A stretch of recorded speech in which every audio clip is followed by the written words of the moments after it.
আমি আপনাদেরকে একটা ছোট্ট কারগুজারি শোনাই, আপনাদের দিল কেঁদে দিবে। 2016 সালের ঘটনা। তখন ঢাকায় মোহাম্মদপুর আমি খতমে তারাবির জন্য 2 জন হাফেজ নিয়োগ দেওয়া হবে কেন্দ্রীয় মসজিদে। অনেক হাফেজে কোরআনরা সিরিয়াল ধরেছে তারাবি পড়াবে। কার মনে না চায় এত বড় এক মসজিদে আমি যদি চান্স পাইতাম তো আমার কপালটা খুলে যেত। শুক্রবার দিন সবাই দরখাস্ত রাখলো, ইন্টারভিউ শুরু হয়ে গেল। পরের জুমায় অসংখ্য ছাত্রদেরকে দেখছি খতমে তারাবির জন্য ইন্টারভিউ সিরিয়াল দিয়েছে। ইন্টারভিউ বোর্ডের ভিতরে আমি ছিলাম। কয়েকজন হাফেজকে আমরা সিলেকশন করছি যে এদেরকে নেওয়া হবে। এদের তেলাওয়াত সুন্দর, পড়াও বড় মজার। আমরা কাগজগুলো এক জায়গায় জমা করছি। পরের জুমায় আমরা ঘোষণা দিয়ে দিব কোন মায়ের সন্তান চান্স পাবে। পরের জুমায় যখন জুমার নামাজের পর 3টার দিকে যখন আমরা বসে বসে ফলাফলগুলা দেখতেছি যে কাকে কত নাম্বার দেওয়া হয়েছে, দরওয়াজা লাগায় দিছি, জানলা লাগায় দিছি, এসি ছেড়ে দেওয়া হয়েছে, সব লাগানো, বাহির থেকে কিছুই দেখা যায় না। ইন দি মিন টাইমে মসজিদের বারান্দার দরওয়াজায় কে যেন নক করতেছে। খাদেম সাহেব আস্তে করে জালনা খুইলা উকি মাইরা দেখতেছে যে 2টা ছোট বাচ্চা বাহিরে দাঁড়িয়ে আছে, একেবারে অল্প বয়স। খাদেম প্রশ্ন করলো, তোমরা কারা, কেন আসছো? বলে, আমরা 2 জন আসছি খতমে তারাবির ইন্টারভিউ দেওয়ার জন্য। খাদেম সাহেব একবার পায়ের দিকে তাকায়, আবার জামার দিকে তাকায়, কারণ কথার সাথে বাহ্যিক সুরত মিলে না। অন্য অন্য ছাত্রদেরকে দেখছি কত উন্নত পোশাক পরে, গেটআপ কত সুন্দর করে ইন্টারভিউ দেওয়ার জন্য আসছে। আর এই 2 জনের দিকে তাকায় দেখলাম মনে হয় রাস্তায় ভিক্ষা করতে করতে আইছে, মানায় না, একেবারে গরিব। খাদেম বলল, ইন্টারভিউর ম্যাচ শেষ, চলে যাও বাড়িতে, নেওয়া হবে না। যাদের ব্যাপারে পরীক্ষা নেওয়া হয়েছে তাদের ব্যাপারে ঘোষণা দেওয়া হবে। বাচ্চা 2টা নাসর বান্দা বলতে আছে, আমাদের তো টাকা নাই যে আমরা ভাড়া দিয়ে এখানে আসব। বাবায় বড় কষ্ট করে 2-4টা টাকা জমা কইরা পকেটে দিয়া পাঠায় দিছে, এজন্য আসতে দেরি হয়েছে। খাদেমের বড় মায়া লাগছে, কারণ খাদেমও গরিবের সন্তান। ভিতরে গিয়া মুয়াজ্জিম সাহেবের বলতে আছে, ও ভাই, বাহিরে 2টা বাচ্চা দাঁড়ায় আছে, ওরা নাকি হাফেজে কোরআন, কিন্তু দেখলে তো মানায় না। মুয়াজ্জিম সাহেব ধমক দিয়া বলতে আছে, কোনো সুযোগ নাই, তাড়ায় দাও। খাদেম গিয়া ইমামের কানে কানে বলতে আছে, হুজুর, বাহিরে 2টা বাচ্চা দাঁড়িয়ে আছে, চেহারার ভিতরে এত মায়া, কিন্তু বাহ্যিক সুরত মিলে না, ওরা নাকি কোরআনের হাফেজ। পাশেই তো রহমানিয়ার মুহাদ্দিস সাহেব বসা আছে, তিনি বলতে আছে, কি ব্যাপার, ফিস ফিস করে আপনি কি বলতেছেন? বলে, হুজুর, বাহিরে 2টা বাচ্চা দাঁড়িয়ে আছে, তারা খতমে তারাবির ইন্টারভিউ দিতে চায়।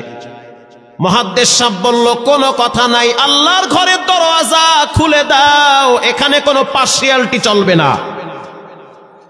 আল্লাহর ঘরের দরওয়াজা সবার জন্য খুলে দেওয়া হবে, আসতে দাও, ভিতরে বসতে দাও। যদিও ওদেরকে দেখতে মানায় না, বংশগত তেমন মর্যাদা নাই, ভিতরে আল্লাহর কোরআন থাকার কারণে আমাদের উপরে ওয়াজিব হয়ে গেছে তাদেরকে সম্মান করা। কোন দিক থেকে মানায় না, কিন্তু ভিতরে আল্লাহর কোরআন আছে, এজন্য তাদের মর্যাদা অনেক বেশি। এবার বাচ্চা 2টা বাহিরে উজুখানায় গিয়া সুন্দর করে উজু বানাইল। উজু বানাইয়া ভিতরে ঢুইকা আমি তাকায়া দেখতেছি লঙ্গির এক মাথা নিচে আর এক মাথা উপরে, এতটাই ভয়াবহ অবস্থা। কিন্তু আজীব দৃশ্য, 2 জনের চেহারা একই রকম লাগে। 2 জনের চেহারা একই রকম লাগে, কে বড় কে ছোট বোঝা বড় কঠিন হয়ে গেছে।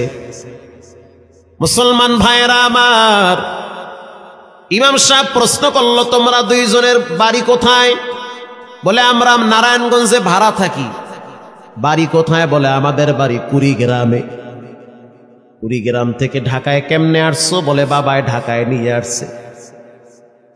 কয় মাসে কোরআন শরীফ খতম করেছ? বলে আমরা দুইজনে 11 মাসে 30 পারা কোরআন খতম করেছি। ইমাম সাহেব একবার চেহারার দিকে তাকায় আর একবার পায়ের দিকে তাকায়। স্থানীয় গণ্যমান্য অনেক ব্যক্তিরা তাকায় আছে এদের দিকে। ইমাম সাহেব বলতে আছে, বাবা তারাবির ইন্টারভিউ শেষ হয়ে গেছে, বাড়ি চলে যাও। যেটা একটু দেখতে ছোট, ও চোখের পানি দেখলাম টিস্যু দিয়া মুছতেছে। কেন কাঁদতেছো? বলে আমরা গরিব, তার জন্য মনে হয় আমাদেরকে তাড়ায়া দিতেছেন। আমরা জানতাম না ইন্টারভিউ তাড়াতাড়ি শেষ হয়ে যাবে, আসতে দেরি হয়েছে কারণ আমাদের তো ভাড়া টাকা ছিল না, বাবায় কষ্ট করে কিছু টাকা দিয়েছে, সেটা দিয়ে এখানে আসছি। এবার মুহাদ্দিস সাহেব বলতে আছে, তাহলে একটা কাজ করো, তুমি কিছু তেলাওয়াত করে শোনাও। দুইজনেই উত্তর দিল যে আমরা তেলাওয়াত করলে তো আর নিবেন না, আপনারা প্রশ্ন করেন, আমরা দুইজনে উত্তর দিব। আমি তো আশ্চর্য হয়ে গেলাম, জীবনে কত হাফেজ দেখছি, এরকম হাফেজ দেখি নাই। প্রশ্ন করবেন, আমি উত্তর দিব। বুঝতে পারলাম ভিতরের খবর কেউ না জানলেও একজন জানেন, তিনি হলেন কে? মুহাদ্দিস সাহেব বলতে আছে, বাবা প্রশ্ন করব, ঠিক আছে, তোমাদের মন মতো একটু তেলাওয়াত কইরা শোনাও। তেলাওয়াত যদি মানসম্মত হয় তাহলে ইন্টারভিউ নিব, যদি না হয় তাহলে ছাঁটাই করে দিব। এবার ছোট যেটা সেটা তেলাওয়াত শুরু করলো সূরা তাহা থেকে। তাহা মা আনজালনা আলাইকাল কুরআনা লিতাশকা। এত সুন্দর পড়া মনে হইতে আছে, আসমান থেকে কোরআন নাজিল হইতেছে। এত সুন্দর পড়া, কত রঙের ঢঙের পড়া শুনলাম, এই পড়া কোনোদিন শুনি নাই। আমি তাকায়া দেখলাম স্থানীয় টিউনো সাহেবের চোখের পানি বায়া বায়া পড়তেছি।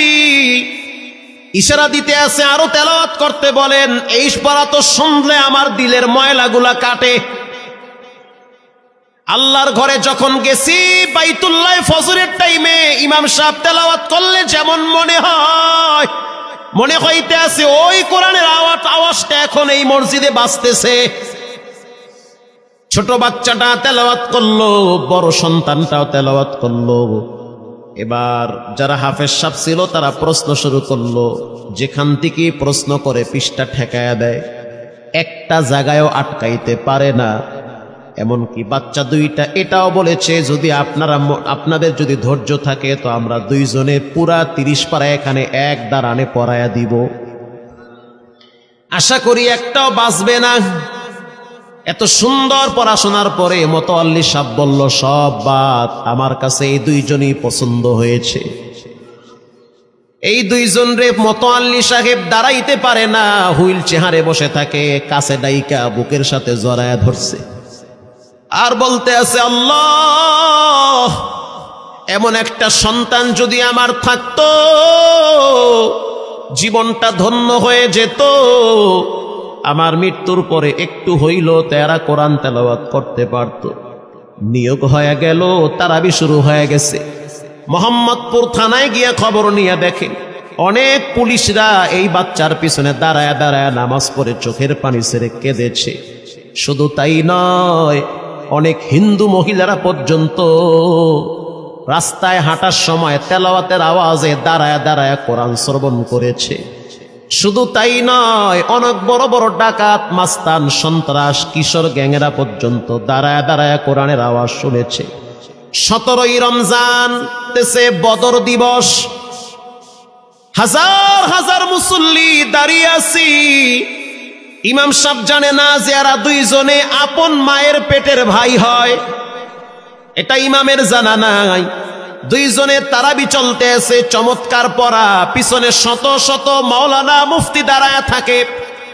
মনে হইতেছে তেলাওয়াতের আওয়াজে আর এক জগতে হারিয়ে যায়, এত সুন্দর পড়া। তারাবি শেষ হয়ে গেল, মুসাফা শুরু হয়ে গেল। বাচ্চা দুইটারে কেউ বুকের সাথে জড়ায়, কেউ কপালে চুমা দেয়, বলে আল্লাহর কোরআনকে চুমা দেই। হাজার হাজার মানুষ যখন আস্তে আস্তে নামাজ শেষ করে চলে গেল, একেবারে মসজিদের পিছনে বারান্দার পরে আরো একটা বারান্দা থাকে, ওই বারান্দায় এক লোক বসে বসে গামছা দিয়া চোখের পানি মুছতেছে। কিছুক্ষণ পরে লোকটা দেওয়ালের সাথে কপালটা ঠেকায় দিয়া একেবারে অস্থির হয়ে গেল, মনে হচ্ছে তার ভিতরে কাঁপুনি শুরু হয়ে গেছে। কিছু মুসল্লি গিয়া প্রশ্ন করলো, কি হয়েছে আপনার? বলে আমার কিছুই হয় নাই। টাকা লাগবে? বলে না, টাকা লাগবে না। তাহলে আপনি কেন এখানে কাঁদতেছেন? বলে আমি এমনি কাঁদতেছি, এটা কষ্টের কান্না না, এটা খুশির কান্না। এটা কষ্টের কান্না না, এটা খুশির কান্না, আনন্দর কান্না। আল বুকা মিনাল ফারাহ, অতি সুখে মানুষ কখনো কখনো কেঁদে দেয়, চোখের পানি ছেড়ে দেয়। ইমাম সাহেব বলল, পিছনে কে? লোকটা তাকে সামনে নিয়ে আসে। এবার লোকটাকে যখন কিছু দূর সামনে আনা হইল, ওই বাচ্চা দুইটা মসজিদের ভিতর থেকে দৌড় মাইরা গিয়া বলতে আছে, এই লোকটা আমার আব্বা, ইনি আমার আব্বা হয়। ধমক দিবেন না, রাগ করবেন না। আমার আব্বা ঢাকা শহরে রিক্সা চালায়, রিক্সা চালায় চালায় আমাদের দুইটা ভাইরে কোরআনের হাফেজ বানাইছে। ইমাম সাহেব ধমক দিয়ে বলতে আছে, আপনি কেন দেরি করলেন? আগে কেন আসলেন না? রিক্সাওয়ালা বলতে আছে, আমি যদি আগে আসতাম আর যদি পরিচয় দিতাম আমি রিক্সাওয়ালা, হয়তো আমার বাচ্চা দুইটারে মানুষ খোটা দিবে যে রিক্সাওয়ালার পোলা। এজন্য আমি আসি নাই। দূর থেকে নামাজে কোরআন তেলাওয়াত শুইলে আবার আস্তে করে দূরে চলে যাই। মাঝে মাঝে বাচ্চা দুইটার সাথে দূর থেকে আইসা দেখা করি। এটাই হলো কোরআনের বরকত। পরে শুনতে পারলাম এই বাচ্চা দুইটার মাও নাকি গাড়ি অ্যাক্সিডেন্টে মারা গেছে, লাশ পড়ে আছে সেই কুড়িগ্রামে। একটা ছেলের নাম জুবায়ের আর একটার নাম হলো তালহা। রিক্সাওয়ালা বলতে আছে, আমার আফসোস নাই, কষ্ট হলো এক জায়গায়, সেটা হলো ঈদের সময় বাচ্চাগুলা তো বাড়িতে যাবে, বাড়িতে যাওয়ার পরে দেখবে ওদের মায়ের লাশ কবরে পড়ে আছে। ডানে বামে মাটি, সামনে পিছনে মাটি, মাটির ঘর, অন্ধকার কবরে মা ঘুমায়। ঈদের দিন এমন কোন দরদি নাই যে আমার বাচ্চাগুলারে সান্ত্বনা দিবে। গত ঈদেও দেখছি বাচ্চা দুইটা মায়ের কবরের পাশে দাঁড়ায় দাঁড়ায় লম্বা টাইম কেঁদেছিল। আমাদের ঘরে কোনো ঈদ নাই। রিক্সাওয়ালাকে সান্ত্বনা দেওয়া হইল, নসিব আপনার ভালো, কপাল খুলে গেছে। দুইটা সন্তান হীরার টুকরা এমন ভাবে তৈরি করেছেন, মনে হইতে আছে জিন্দা কোরআন হাঁটতেছে। এজন্য সন্তানগুলাকে দিনদার বানান, ঠকবেন না। বর্তমান জমানায় মানুষ বড় স্বার্থপর। একমাত্র কলিজার টুকরা মা বাবার জন্য যেই দোয়াটা করে ওটা অন্য কেউ সহজে করতে চায় না। কথা ঠিক না ব্যাঠিক? সন্তানগুলারে দিনদার বানান, নেককার বানান, আল্লাহওয়ালা বানান। আল্লাহ পাক বলেন, যারা কোরআন পড়ে, নামাজ পড়ে, আল্লাহর রাস্তায় দান করে, তারা হলো সফল ব্যবসায়ী। এখানে এমন মানুষ বসা আছেন যে নিজের হাতে নিজের মায়ের কবরে রাখছেন, নিজের হাত দিয়া নিজের আব্বারে কবরে ফালায়া রাখছেন। ঘরে গিয়া দেখবেন মায়ের বিছানাটা খালি। যেই বিছানায় মা ঘুমাইতো সেই বিছানাটা এখন অসহায়ের মতো পড়ে আছে। বাবায় যেই বিছানায় শেষ বয়সে বসে বসে কোরআন তেলাওয়াত করতো সেই বিছানাটা পড়ে আছে। এখন আর কেউ বলে না, বাজান তুই কেমন আছো? এই কথাগুলা মা বাবার মুখ থেকে সবচেয়ে বেশি বের হইতো। মা বাবার জন্য এখন চাইলেও তো কিছু করতে পারেন না। আজকে যদি আপনার মা বাবা থাকতো, খাওয়ানো লাগতো, চিকিৎসা করার লাগতো, অসুস্থ মাকে নিয়ে ভোলা মেডিকেলে যাওয়া লাগতো, অসুস্থ আব্বারে নিয়ে লঞ্চে করে ঢাকা মেডিকেলে যাওয়া লাগতো। এখন মাও নাই, বাবাও নাই, টাকা আছে, চাইলেও খরচ করতে পারেন না। সহজ একটা রাস্তা বের করে দেই, এর চেয়ে সুবর্ণ সুযোগ আপনি পাবেন কোথায়? আব্বারে তো থাকলে খাওয়াইতেন ভাত, না তো আর করতে পারতেন না। আমি আপনাদেরকে একটা ছোট্ট কারগুজারি শোনাই, আপনাদের দিল কেঁদে দিবে। 2016 সালের ঘটনা। তখন ঢাকায় মোহাম্মদপুর আমি তৈরি করেছেন, মনে হইতে আছে জিন্দা কোরআন হাঁটতেছে। এজন্য সন্তানগুলাকে দিনদার বানান, ঠকবেন না। বর্তমান জমানায় মানুষ বড় স্বার্থপর। একমাত্র কলিজার টুকরা মা বাবার জন্য যেই দোয়াটা করে ওটা অন্য কেউ সহজে করতে চায় না। কথা ঠিক না ব্যাঠিক?